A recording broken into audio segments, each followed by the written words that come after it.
그렇습니다. 피조물인 인간이 창조주 하나님을 만나게 된다는 사실은 분명히 보통 사건이 아닙니다. 우리들은 보통 자기 생각을 하며 삽니다. 그리고 자기의 경험 안에서만 모든 것을 판단하고 행동합니다. 사람은 상상해서 경험을 할 수가 없습니다. 간접 경험을 한다고 합니다마는 결국 자기의 경험의 범주 안에서 사람들은 생각하게 됩니다. 그리고 자기가 교육받은 지식이 자기의 세계의 전부입니다. 그런 인간이 자기의 생각이나 자기의 경험이나 자기의 지식의 범위를 뛰어넘어서 하나님을 생각한다든지 하나님을 경험한다든지 하나님의 지식을 갖게 된다면 그것은 보통 일이 아닙니다. 우리가 만나는 보통 일상적인 여러 가지 충격적인 일이 아니라 이것은 결정적인 일입니다.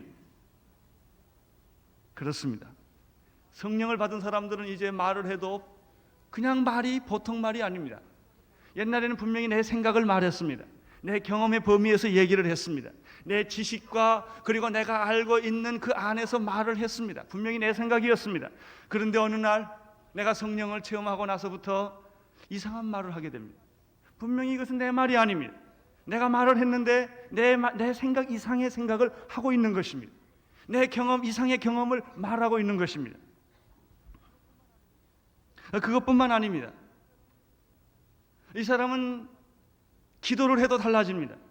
분명히 옛날에는 내 기도를 했습니다. 내 생각이 기도를 했습니다. 그런데 어떤 영이 와서 내 대신 기도하는 것을 그가 느끼고 경험하는 것입니다. 이 사람이 거룩한 사람은 다 아닙니다. 완전한 사람은 아닙니다. 성숙한 사람은 아닙니다. 뭔가 변한 것입니다. 그리고 내가 보통 말을 하는데 이상하게 자꾸 말씀이 생각이 나는 것입니다. 옛날에는 내 생각이 났습니다. 그러나 자꾸 말씀이 생각이 납니다. 자꾸 이상한 기도를 하게 되는 것입니다. 바로 이 사람들이 초대교회 사람들이었습니다. 그들은 우리와 다를 바가 없는 보통 사람들입니다. 똑같이 다 돈에 예민합니다. 건강에 예민합니다. 자녀 교육이나 세상살이에 다 똑같은 그런 문제가 있는 사람들입니다. 그러나 그들이 뭔가 변한 것입니다. 뭔가 달라진 것입니다. 그들의 기도가 다릅니다. 생각이 달라진 것입니다. 얼마나 놀라운 일이겠습니까? 나는 이런 변화와 능력과 그런 충만함이 여러분에 있게 되기를 바라고 내게도 있게 되기를 바랍니다. 우리 온누리 교회가 기도할 때 보통 기도가 아닌 뭔가 다른 기도가 이미 되어진 것을 우리가 느낄 수 있게 되기를 바랍니다. 우리의 이상과 꿈도 옛날에는 내가 이런 이상과 이런 꿈을 가지고 공부를 했습니다. 그러나 점점 꿈이 변하는 것입니다. 생각이 변하는 것입니다. 돈 쓰는 게 변합니다. 사람 만나는 게 변합니다. 모든 가치관이 변해가고 있는 것을 내가 느끼는 것입니다. 기뻐하고 좋아하는 것이 달라지기 시작을 합니다. 초대교회 사람들은 나면서 안진뱅이가 일어난 것을 눈으로 목격하게 되었습니다. 무려 40년 동안 안진뱅이였습니다. 그가 일어났습니다. 걸으며 뛰었습니다. 자기 눈앞에 있는 것입니다. 얼마나 이 사람들이 놀랐겠습니까? 이것은 분명히 땅의 사건이 아닙니다. 이것은 분명히 땅의 지식이 아닙니다. 병원에서 있을 수 있는 일이 아닙니다. 그것은 초자연적인 어떤 사건이었습니다. 해석할 수 없는 어떤 사건이었습니다. 뿐만 아닙니다. 이렇게 기적이 일어난 사람들을 핍박하기 시작을 했습니다. 소위 종교계급과 사회 지도층의 계급들이 그들의 힘을 가지고 베드로와 요한을 핍박하기 시작했습니다. 그런 말 하지 못하게 했습니다. 예수를 전하지 못하게 했습니다. 그러나 내가 사람 말 듣는 것이 좋으냐 하나님 말씀 듣는 것이 좋으냐 하면서 그들의 말을 꺾었습니다. 그들은 조용히 물러가고 사라졌습니다. 그때 그 옆에 함께 있었던 사람들은 너무나 기뻤어요. 통쾌한 거예요. 그들이 물러가니까 너무나 신이 났습니다. 찬송하고 싶었습니다. 기도하고 싶었습니다. 감사하고 싶었습니다. 그 얘기가 지금 23절과 24절에 기록되어 있습니다. 23절, 24절을 보겠습니다. 시작.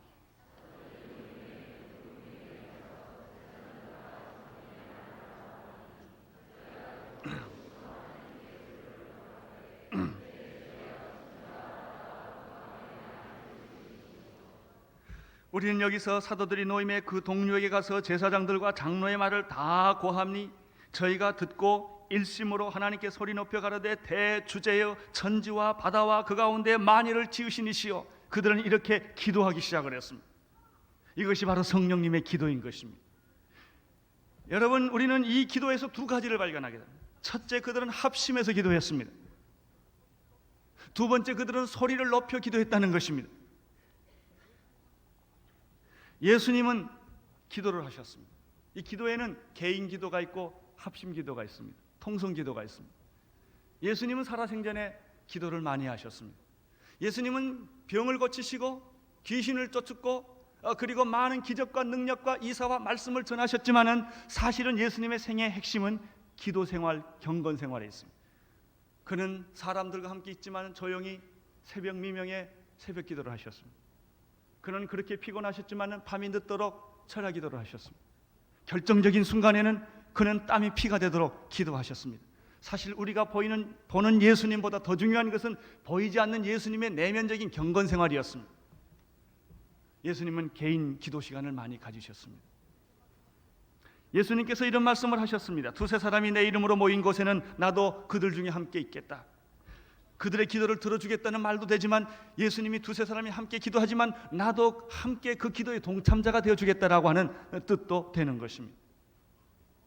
그러나 오늘 우리는 새로운 기도를 봅니다.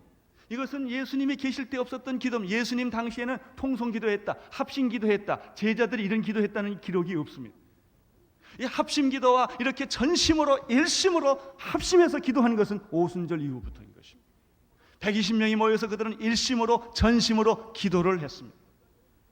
베드로가 한번 설교할 때 3,000명이 회개하고 예수를 믿게 되었는데, 세례를 받게 되었는데 아마 그들이 3,000명이 합심해서 기도했으리라고 생각을 합니다. 우리는 며칠 전에 이 합심해서 기도하는 그 축복을 맛보았습니다. 인트레드 목사님이 설교를 끝나고 우리 성도들이 함께 참 성령의 세례와 영적 전쟁을 위하여 우리가 기도했을 때 성도들이 합심해서 기도를 했는데 그것은 누가 시켜서 한 기도가 아닙니다. 성도 한 사람 한 사람들이 성령의 충만을 기도했는데 30분을 기도했습니다. 내가 이 기도를 끝을 내는데 어떻게 내야 될지를 잘 모르겠어요. 안 끝쳐지니까. 이 성령님의 기도입니다. 합심해서 하는 기도입니다. 이게 사도행전적인 기도인 것입니다. 120명이 모여서 일심으로 기도했을 때의 모습을 한번 상상을 해보십시오. 기도하다가 성령이 갑자기 하늘로부터 급하고 강한 바람 같은 일이 일어난 것입니다. 그 소리가 난 것입니다. 불의 해같이 갈라지는 것이 저희들의 눈에 보였던 것입니다. 성령이 충만하게 사람들 속에 터치하고 임하기 시작하는 것을 그들은 경험하기 시작을 했습니다. 이것이 사도행전의 기도입니다. 합심 기도입니다. 통성 기도인 것입니다. 그들은 감격과 기쁨과 충격 속에서 손을 들고 목소리를 높여서 그들이 표현할 수 있는 모든 것을 다 동원하여 기도했을 것이라고 분명히 믿어집니다.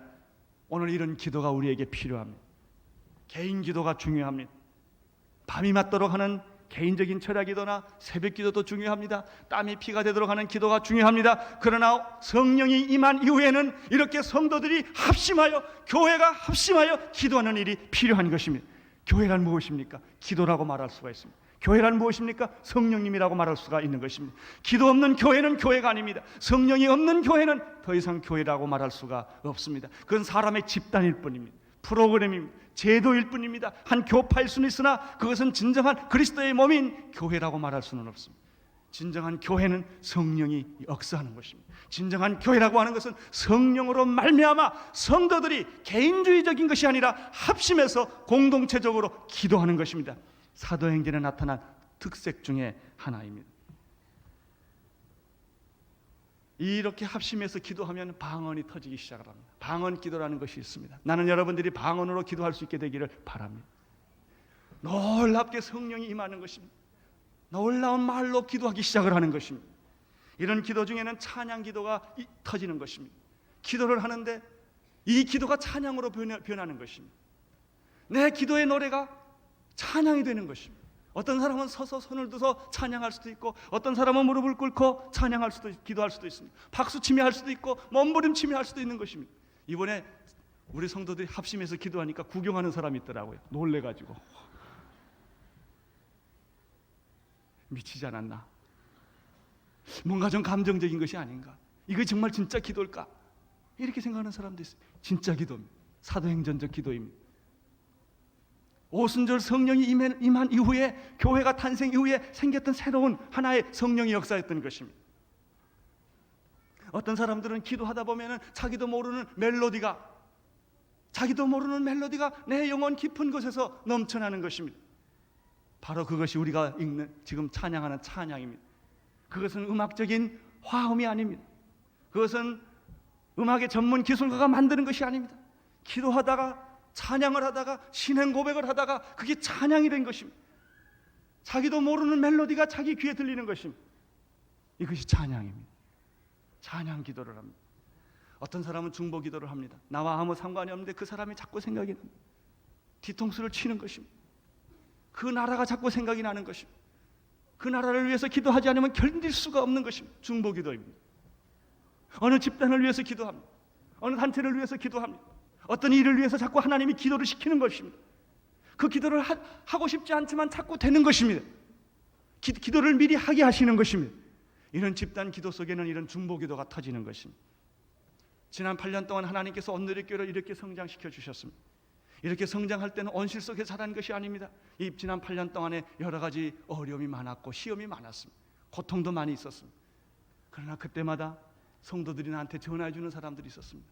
목사님 혹시 무슨 일 없어요?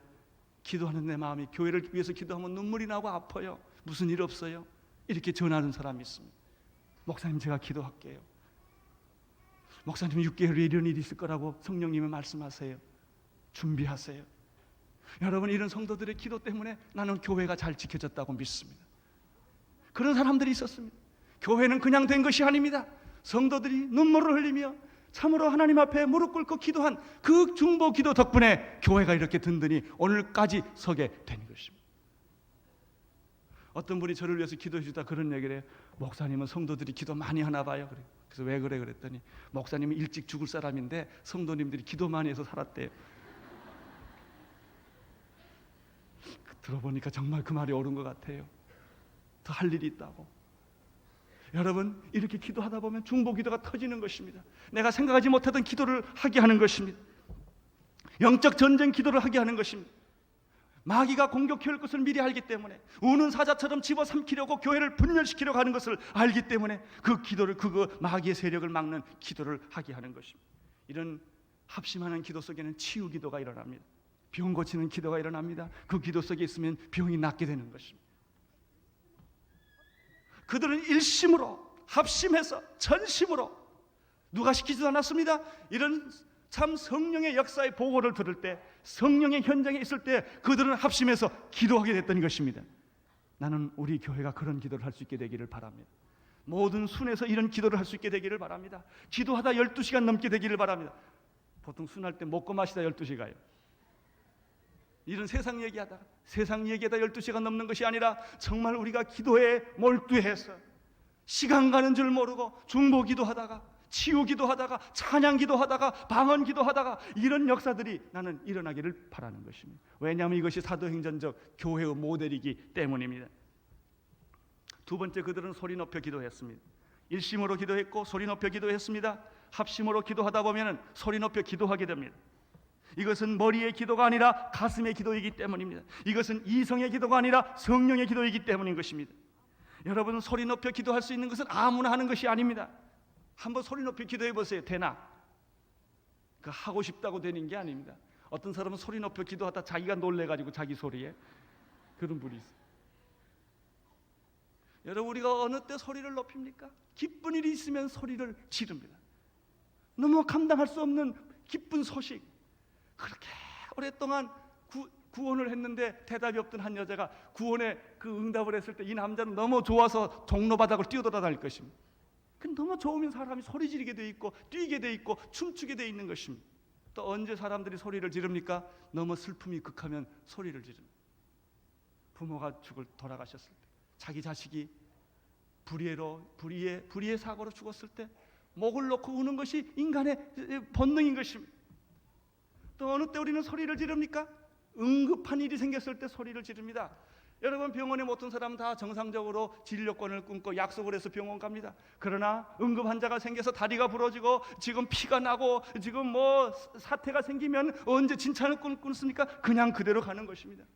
뭐 주소를 적을 시간 없이 우선 치료부터 해야 되는 것입니다.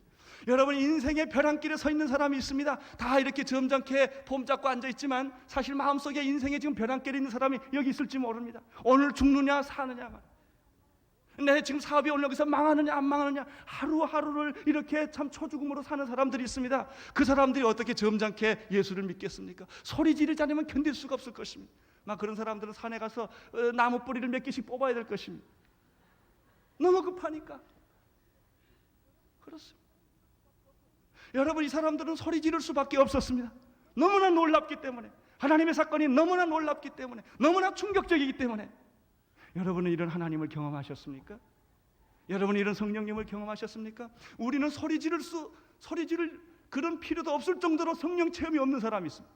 그저 어제가 오늘이고 오늘이 내일이고, 그저 일평생 그냥 그렇게 이렇게 졸듯 사는 것입니다. 교회 왔다 갔다 하는 것입니다. 그것이 여러분을 어떻게 변화시키겠습니까?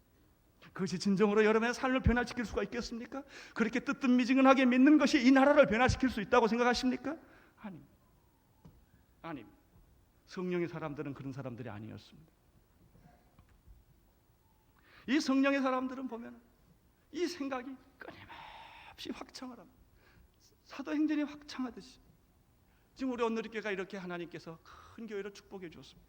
내 마음은 솔직히 여기에 있지 않습니다. 이런 온누리교회를 소련에도 하나 세우고 싶고, 중국에도 세우고 싶고, 이 미국에도 세우고 싶고, 곳곳에다 좀 세웠으면 좋겠던 그런 마음이 끊임없이 납니다. 대한민국 전체에다 좀 이걸 다 뿌렸으면 좋겠습니다. 그렇습니다. 성령을 받은 사람들은 한 곳에 머물러 있지를 못합니다. 안주하지를 못합니다. 그곳에 그냥 있지를 못합니다. 주고 싶은 것입니다. 나누고 싶은 것입니다. 가고 싶은 것입니다. 나도 어떻게 좀 갈까 지금 생각을 합니다. 이게 성령의 생각이 우리 안에 너무나 강력하게 움직이기 때문에, 여기서 우리가 안전하게 행복하게 사는 것이 하나님의 뜻이 아닙니다. 여기서 우리가 하나님이 이 폭발을 해서 이것이 대한민국 전체, 전 세계 전체 이 하나님의 역사가 진행되기를 소원하는 것입니다. 그런 마음이 있는 것입니다. 그것이 되든 안 되든 그런 게 중요하지 않습니다. 그런 마음이 있는 것입니다. 바로 사도행전 사람들은 그런 사람들이었습니다. 그래서 그들은 예루살렘에서 모여서 성령을 받고 교회를 했지만 결국은 유다와 사마리아와 땅끝까지 그들은 다 가게 됐던 것입니다. 자기들이 못 갔으면 그 다음 세대가 가는 것입니다. 그 다음 세대가 못 가면 그 다음 세대가 또 가는 것입니다. 이 복음은 수도하지 않았습니다. 성령님의 역사는 절대로 수도하지 않습니다. 계속 진행하는 것입니다. 그들이 일심으로 소리 높여 기도를 했는데 이 기도 속에 하나님의 영광이 나타났습니다. 그러면 그들의 기도의 내용은 무엇입니까? 성경을 계속해서 보겠습니다. 24절을 같이 다시 한번 읽겠습니다. 시작. 저희가 듣고 일심으로 하나님께 소리 높여 가로되 대주제여 천지와 바다와 그 가운데 만유를 지으신 이시여. 첫째, 그들이 하나님의 이름을 불렀는데 여기서는 하나님을 대주제시여 이렇게 불렀습니다. Sovereign Lord, 통치하시는 주님, 지배하시는 주님, 살아 역사하셔서 우주의 주권자이신 주님이시여 이렇게 불렀습니다. 그들은 이런 보고를 들었을 때, 나면서 안진뱅이가 여기에 있고 이를 핍박하던 무리들이 다 떠났을 때, 그런 바로 이 하나님이 우주를 통치하시고 지배하시고 섭리하시고 우주의 주인이신 그분이 느껴진 겁니다. 그분이 실감이 난 것입니다. 여러분은 어떤 하나님이 실감이 나십니까? 하나님 그러면 멀리 계신 하나님이십니까? 나와 함께 계신 하나님이십니까? 우리 하나님은 침묵하시는 하나님이십니까? 내 귀에 속삭이는 하나님이십니까? 우리 하나님은 나의 삶과 무관한 하나님입니까? 나의 일거수일투족 나의 삶과 감정에까지 개입하시는 그런 하나님이십니다. 이분들은 지금 대주제시여라고 말할 때 그 하나님이 역사를 통치하시고 지배하시는 그 하나님이 지금 여기 나와 함께 계신 것을 그들이 느낀 것입니다. 구약에 보면 기생 라합이라는 여자가 있었습니다. 그는 이방인이었습니다. 하나님을 모르는 백성이었습니다. 율법도 모르는 백성이었습니다. 정탐꾼 두 사람을 이 기생 라합이 영접을 해주었습니다. 왜 해준지 아십니까? 성경에 보면 이런 말이 있습니다. 이스라엘이 홍해를 건너서 요단 저편에 아모리 사람과 두 왕을 전멸시키는 소문을 듣고 마음이 녹았고 정신을 잃었습니다. 이렇게 보고를 했습니다. 이 여자는 하나님 모르는 여자입니다. 하나님에 대한 소문을 들었습니다. 이스라엘 백성이 애굽에서 60만 명이 나왔는데 홍해를 가려고 나왔다더라. 그 하나님은 누구일까? 그 하나님을 생각하니까 천륜이 나는 거예요. 어싹되는 것입니다. 야, 그 하나님은 정말 살아계신 진짜 하나님이구나. 그 하나님은 돌멩이 하나님이 아니구나. 그 하나님은 이 세상의 신이 아니고 참 신인가 보다. 기생 라합이 그렇게 생각을 했어. 그리고 광야를 거쳐오면서 하나님의 기적이 일어나는 소문을 계속 들었을 때 이 기생은 우리가 그 하나님의 소문을 듣고 마음이 녹았고 정신을 잃었다고 말했습니다. 이분이 하나님이십니다. 여러분, 하나님에 대한 소문을 정말 들었습니까? 우리가 하나님을 믿고 있지만 그 하나님은 개념의 하나님이 아닙니까? 지식의 하나님이 아닙니까? 종교의 하나의 형식의 하나님이 아닙니까? 정말 살아 역사하시는, 여러분과 함께 동행하시는, 마음을 녹이고 정신을 잃어버리게 할 만한 그런 하나님입니까? 우리가 정신을 안 잃고 이렇게 살아있는 거 보니까 분명히 하나님 잘못 만나지 않았나 이런 생각을 합니다. 진짜 하나님을 만났다면 우리가 정말 온전하겠습니까? 그 기생 라합은 이 두 정탐꾼에게 뭐라고 말한 줄 아세요? 너희 하나님 여호와는 상천하지의 하나님이다. 이 여자가 그런 말을 했어요. 여러분, 이 여자가 이것은 자기의 신앙 고백입니다. 이 말을 했기 때문에 가나안 족속이 다 멸망받을 때 그 여자는 구원받게 된 것입니다. 여러분, 하나님에 대해서 어떤 고백을 하십니까? 나는 위대하신 하나님, 창조주 하나님, 역사의 하나님, 오늘 나와 함께 계시는 하나님, 사랑의 하나님, 용서의 하나님, 영원하신 그 하나님이 여러분의 하나님이 되시기를 바랍니다. 이 하나님을 여러분이 믿고 고백할 때 그 하나님은, 너희의 하나님은 상천하지에 살아계신 하나님이라는 말을 했을 때 이 여자에게는 구원이 왔던 것입니다. 아브라함의 하나님은 여호와 이레 하나님입니다. 모세의 하나님은 홍해를 가르신 하나님이었습니다. 여호수아의 하나님은 여리고성을 무너뜨리고 가나안을 점령시킨 하나님이었습니다. 다윗의 하나님은 골리앗을 깨부시는 하나님이었습니다. 여러분은 어떤 하나님을 만났습니까? 여러분의 삶 속에 역사하는, 다윗의 삶에는 이렇게 역사했고 모세에게는 이렇게 역사했고 아브라함에게 이렇게 역사했다면 여러분의 삶에는 하나님이 어떻게 나타나셨습니까? 두 번째, 24절 보면은 천지와 바다와 그 가운데 만유를 지으신 이시요 대주제시요.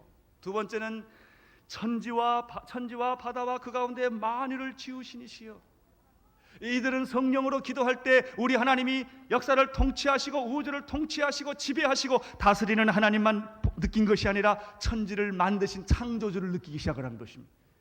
이 천지를 만드신 분, 내 나를 만드신 분, 인생을 만드신 분, 여러분, 하나님이 천지를 창조하시고 인생을 만드신 분이라면 그분에게 모든 해답이 있습니다. 하나님이 천지를 창조하셨는데, 하나님이 내 인생을 만드셨는데 그분이 못하실 것이 무엇이 있겠습니까? 하나님에 대한 최대의 통찰력은 창조주 하나님을 발견하는 데 있습니다. 그것보다 더 높은 하나님은 없습니다. 천지와 바다와 그 가운데 만유를 지으신 분이 그리스도 안에 나타난 하나님이십니다. 성령으로 나타나신 하나님이십니다.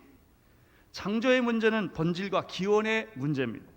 그러므로 하나님께서 천지 만물과 인간을 지으셨다고 하는 뜻은 천지 만물과 인간의 기원과 본질이 하나님이라는 뜻입니다. 여러분은 이 하나님을 찬양하시기를 바랍니다. 대주제시요, 천지와 바다와 그 가운데 만유를 지으신 이시요. 세 번째입니다. 그들이 인식했던 하나님은 성령으로 미리 말씀하시는 하나님을 보았습니다. 25절을 보시기를 바랍니다. 시작.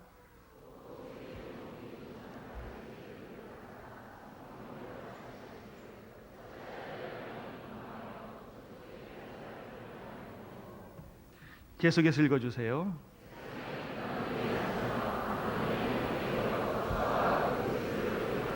하신 이로소이다. 하신 이로소이다. 우리 하나님은 어떤 분이십니까? 다윗의 입을 통하여 성령으로 미리 말씀하여 우리에게 보여주신 바로 그 하나님이십니다. 대주제이실 뿐만 아니라 천지와 바다와 만유를 지으신 이뿐만 아니라 역사 속에 개입하셔서 우리를 구원하시기로 계획하셔서 예수 그리스도를 보내주신 바로 그분이신데, 우리 하나님께서 예수 그리스도께서 핍박받을 것을 미리 성령을 통하여 말씀하신 것입니다. 시편 2장 1절 2절을 통하여 말씀하셨습니다. 어찌하여 열방이 분노하며 족속들이 허사를 경영하는 것, 세상의 군왕들이 나서며 관원들이 함께 모여 그리스도를 대적하도다 하신 이로소이다. 하나님께서는 미리 그리스도께서 핍박받을 것을 아셨습니다. 누가 그리스도를 대적하고 핍박을 합니까? 모든 열방이 날뛰며 분노한다고 말했습니다. 모든 백성들이 헛된 일을 계획한다고 말했습니다. 세상의 임금들이 다 들어 일어난다고 말했습니다. 세상의 통치자들이 함께 모여서 주님과 메시아를 대적한다고 이미 오래전에 다윗의 입을 통하여 하나님께서 성령으로 말씀하여 주신 것입니다. 그렇습니다. 그 사건이 지금 바로 여기에 일어나고 있다는 것입니다. 과연 그 그리스도를 대적했던 일들이 지금 여기에 일어나고 있습니다. 27절을 보시기를 바랍니다. 시작. 과연 헤롯과 본디오 빌라도 이방인과 이스라엘 백성과 합당하여 하나님이 기름 부으신 거룩한 종 예수를 거스려 28절 하나님의 권능과 뜻대로 이루려고 예정하신 그것을 행하려고 이 성에 모였나요? 여러분, 헤롯과 빌라도가 예수 그리스도를 핍박하여 죽였지만은 사실은 그 이전부터 그 예수를 적대하던 세력이 있었다는 것입니다. 그것은 바로 세상의 관원들과 통치자들과 세상의 임금들과 모든 백성들과 그리고 이런 악한 세력들이 모든 열방들이 모든 이방인들이 그리스도 오는 것을 거부한 것입니다. 그리스도를 대적했다고 하는 것입니다.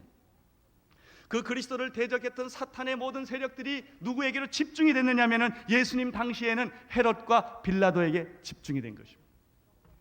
예수 그리스도를 죽이기 위하여 헤롯과 빌라도는 만납니다. 헤롯과 빌라도는 만날 사이가 아닙니다. 그러나 예수를 죽이기 위해서 만납니다. 사두개인과 바리새인들은 만날 수 있는 그룹이 아닙니다. 서로 적대하고 시기하는 그룹입니다. 그러나 예수를 죽이기 위해서는 사두개인과 바리새인들이 만납니다. 이방인과 이스라엘들은 만날 수가 없는 사람들입니다. 그 당시에는. 그런데 예수를 죽이기 위해서 이스라엘 백성들과 이방인들이 합작을 했습니다. 그래서 예수 그리스도를 거부했고 예수 그리스도를 결국 죽이고 말았던 것입니다.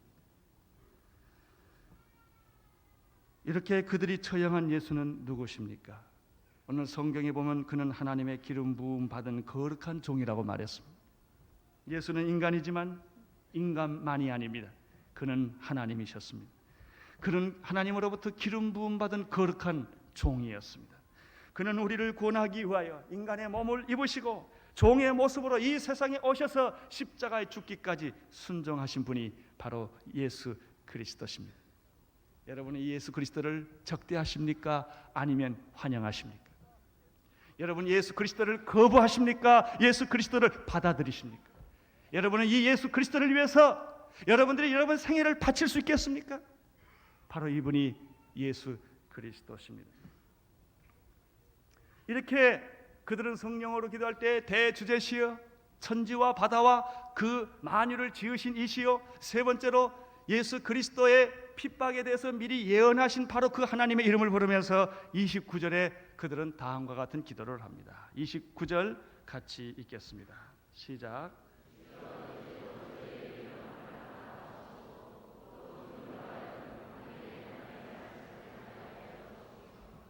그들의 기도는 이것입니다. 주님, 이제 저들의 위험을 하감하여 주옵소서. 우리는 이런 위협과 고난 속에 있습니다. 예수 그리스도를 믿으려 하는 자는 누구든지 이런 위협과 고난 속에 있습니다. 그것은 바로 예수님 당시나 사도행전 때만 있는 것이 아닙니다. 지금도 누구든지 예수 그리스도를 믿으려고 하면은 이런 핍박이 있는 것입니다. 이런 모든 백성들과 관원들과 세상의 임금들과 모든 열방 사람들이 그리스도를 적대하고 거부하고 반대했던 그 영이 헤롯과 빌라도에게 있었을 뿐만 아니라 이스라엘 백성과 이방인과 바리새인들과 서기관에게 있었을 뿐만 아니라 지금 그들의 장로들과 제사장에게 있을 뿐만 아니라 지금도 있다는 것입니다. 누구든지 그리스도를 믿으려고 하면은 그 방해하는 세력이 꼭 있기 마련입니다. 예수를 한번 잘 믿어보려면 부모가 방해합니다. 남편이 방해합니다. 아내가 방해합니다. 자녀가 방해합니다. 일가 친척 식구들이 방해합니다. 나는 어떤 이런 사람의 간증을 들어본 일이 있습니다. 정말 나는 예수를 알고 믿고 싶습니다. 그러나 내 형편이 지금 교회 나갈 형편이 되지를 못합니다. 그래도 세계에서 우리나라처럼 예수 잘 믿기 좋은 나라는 없습니다. 일본을 가보십시오. 동남아시아를 여행해 보십시오. 예수 믿기가 얼마나 힘들고 어렵습니까? 모슬렘을 가보십시오. 예수 믿으면 감옥을 가야 합니다. 예수 믿으면 집안에서 쫓겨나야 합니다. 이것이 전 세계의 현실입니다. 아직도 그리스도를 영접하고 그리스도를 믿고 그리스도의 뜻대로 살려고 할 때는 이런 위협과 핍박이 이 세상에는 너무나 많이 존재하고 있는 것입니다. 하나님 아버지, 이 위험이 지금 여기에 있습니다. 이런 고난과 위험 속에서 그들은 두 가지 기도를 합니다. 첫 번째 기도는 무엇입니까? 29절을 다시 보겠습니다. 주여, 이제도 저희의 위협함을 하감하옵시고 또 종들로 하여금 담대히 하나님의 말씀을 전하게 하여 주옵소서. 주여, 이 고난을 피하게 해주십시오. 주여, 이 위험을 피하게 해주십시오. 이런 기도하지 않았습니다. 그들은 다른 기도하지 않았습니다. 이 위험이 있지만 이 위험 속에서 우리가 포기하지 아니하고 변명하지 아니하고 이 그리스도의 복음을 담대히 전하는 담력과 능력을 주시옵소서. 할렐루야. 나는 여러분들이 이런 기도를 하게 되기를 바랍니다. 환경의 기도가 아니라 본질의 기도를 하게 되기를 바랍니다. 주님, 내가 어떤 고난과 위기 속에서도 주의 복음을 포기하지 아니하고 전하게 하여 주시옵소서. 이런 기도는 사도 바울도 했습니다. 사도 바울은 에베소서 6장 19절에서 자기를 사랑하는 사람들에게 이렇게 기도를 부탁했습니다. 너희들이 나를 위해서 기도해 줄 일이 하나 있는데 또 나를 위하여 구할 것은 내게 말씀을 주사 나로 입을 벌려 복음의 비밀을 담대히 알리게 하옵소서. 설교자의 제가 여러분에게 드리고 싶은 기도 부탁이 있다면 똑같을 것입니다. 저의 건강을 위해 기도해 주십시오. 저의 가정을 위해 기도해 주십시오. 저의 자녀들을 위해서 기도해 주십시오 라는 말보다 내가 여러분에게 부탁할 수 있는 기도 제목이 하나 있다면 내가 이 설교자로서 하나님의 말씀을 성경대로 타협하지 않고 전하게 해 주시옵소서. 바로 이 부탁 하나일 것입니다. 이 말씀을 온 세계에 전하게 하여 주시옵소서. 바로 이걸 것입니다.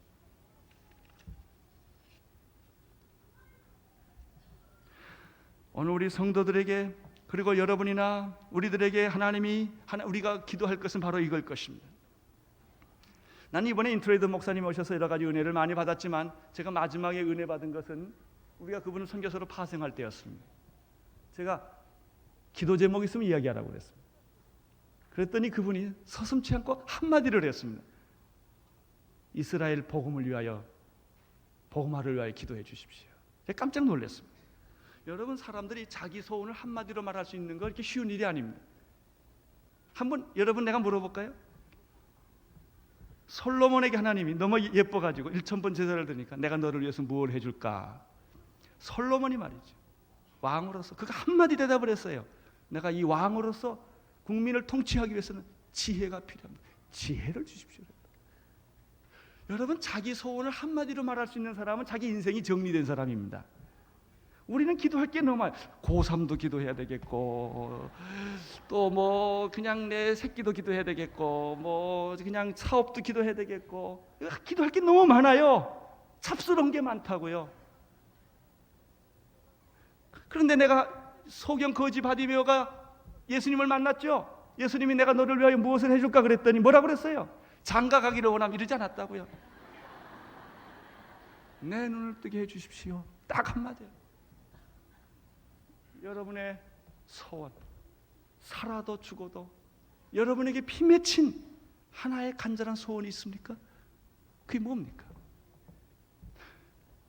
이 사람들은 복음을 담대하게 전하게 해주십시오. 그거였어요. 얼마나 요구할 게 많겠어요. 얼마나 필요한 게 많겠어요. 그러나 그 모든 필요는 이 한마디 말로 정리가 되는 거예요. 이것은 자기 인생을 대변할 수 있는 말인 것입니다.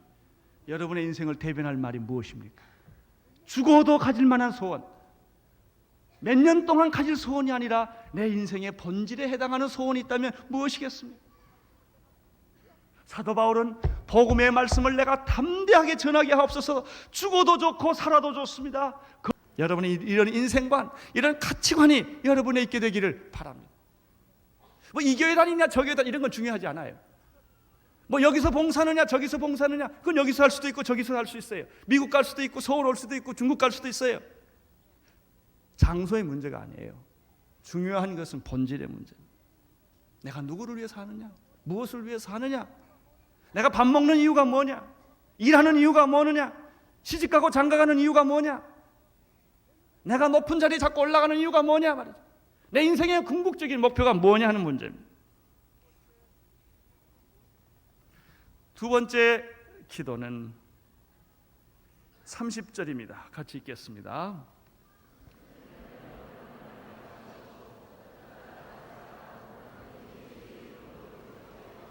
손을 내밀어 병을 낫게 하옵시고 표적과 기사가 거룩한 종 예수 이름으로 이루어지게 하옵소서.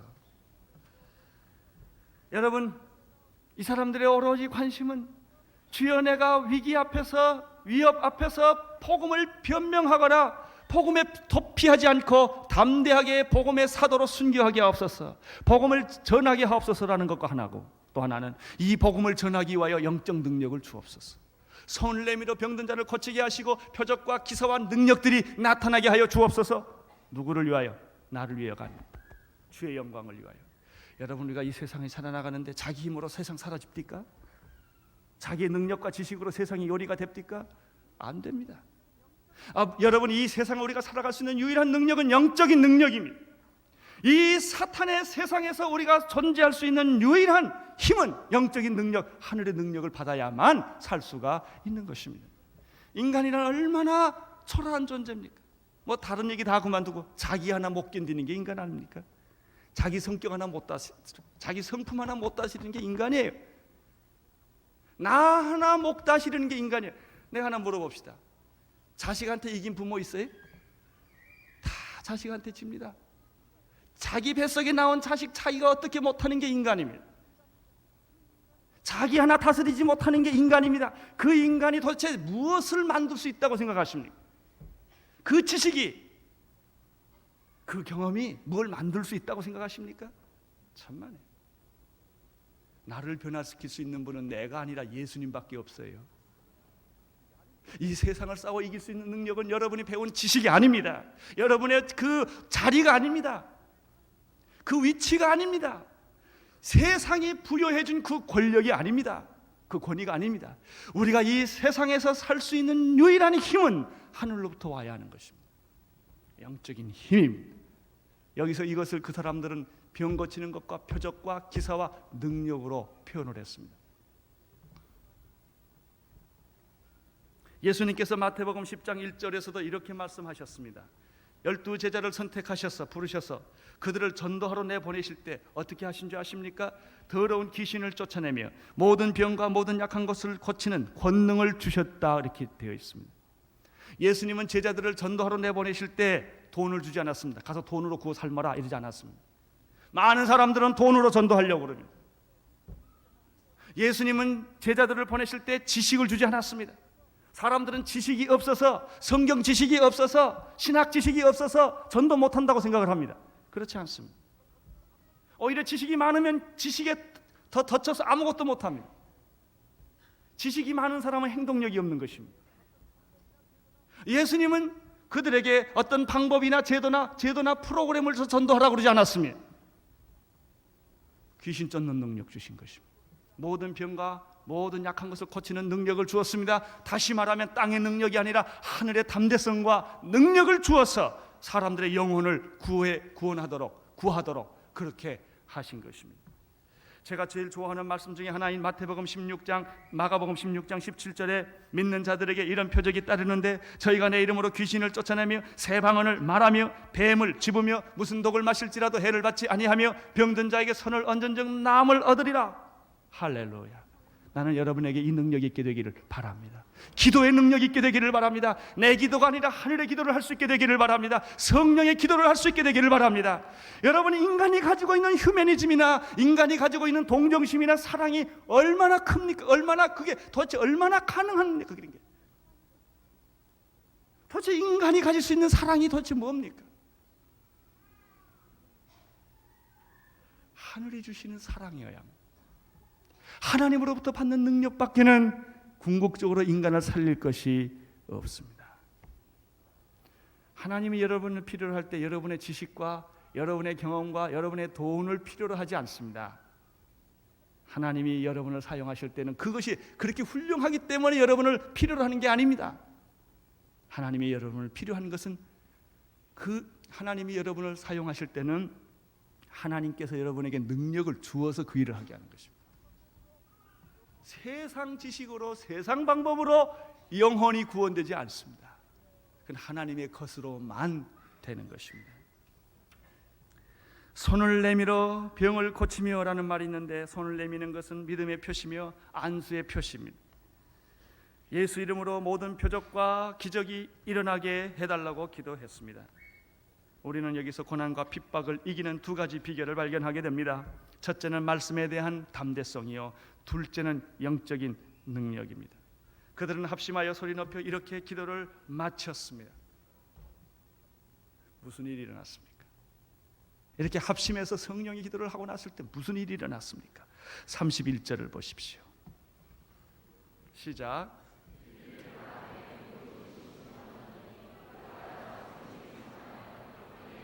아멘.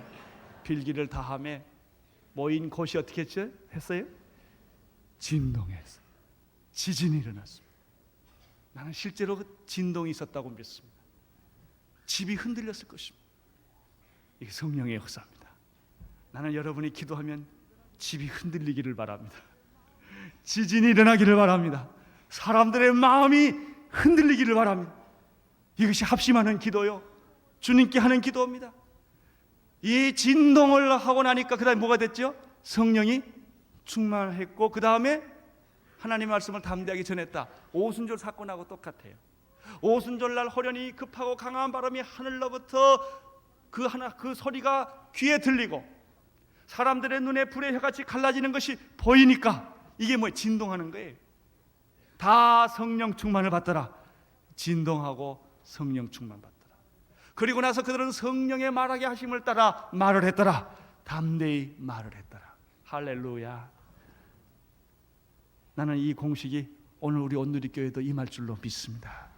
여러분이 합심해서 통성으로 기도를 하면 방언의 기도와 찬양의 기도와 중보의 기도와 영적 전쟁의 기도와 치유의 기도와 이 선교의 기도를 하나님 앞에 올려 돌릴 때 주여 우리들에게 담대함을 주시옵소서.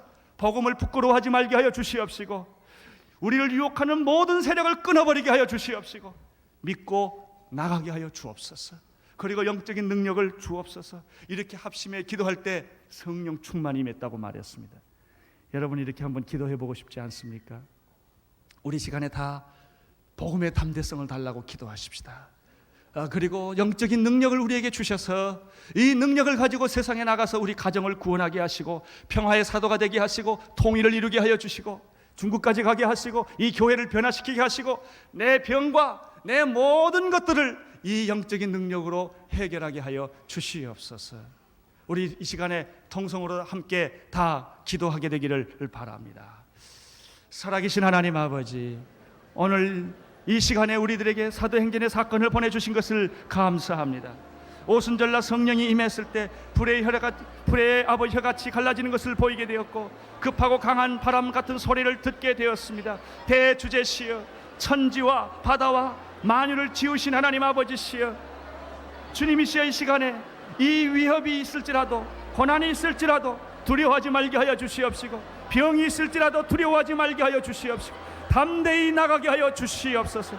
아버지 하나님이여, 오늘 이 기도 속에 치유가 일어나기를 원합니다. 병든 자가 살아나기를 원합니다. 귀신들이 나가기를 원합니다. 오늘 이 기도 속에 방언이 역사되기를 원합니다. 찬양이 역사되기를 원합니다. 중보기도가 역사되기를 원합니다. 우리들이 변화되기를 원합니다. 이 교회가 새로워지기를 원합니다. 이 교회가 거듭나기를 원합니다. 이 교회가 말씀만 공부하는 것이 아니라 성령의 충만에서 날개가 돋아서 저 창공을 향하여 독수리처럼 날아가게 하여 주시옵소서. 한 사람 한 사람 머리 위에 기름을 부어 부어주시옵시고 능력으로 채워주시옵시고 말씀으로 채워주시옵시고 아버지 하나님이여 거룩한 당신의 능력으로 옷 입혀 주시옵소서. 예수 그리스도 이름으로 명하노니 더러운 귀신들은 다 물러갈지어다. 병마들은 물러갈지어다. 염려와 근심과 걱정은 물러갈지어다. 아버지 하나님이여 하나님의 거룩한 성령의 역사가 나타나셨어. 모든 사람을 기름을 부어 주시옵시고 치유하여 주시옵시고 새로워지게 하여 주시옵시고 영적으로 거듭나게 하여 주시옵소서. 주님의 이름을 찬양합니다. 주님께 영광을 올려드립니다. 하나님의 거룩이 오늘 이 시간에 거룩하신 종 예수 그리스도가 나타나게 하여 주시옵시고 하나님의 거룩한 성령이 나타나시기를 원합니다. 주님이여 운행하시고 한 사람 한 사람에게 안수하여 주시옵시고 아버지 기름을 부어 채워 주시옵소서. 할렐루야. 주의 영광이 오늘 우리 안에 나타나기를 원합니다. 주의 말씀이 우리에게 나타나기를 원합니다.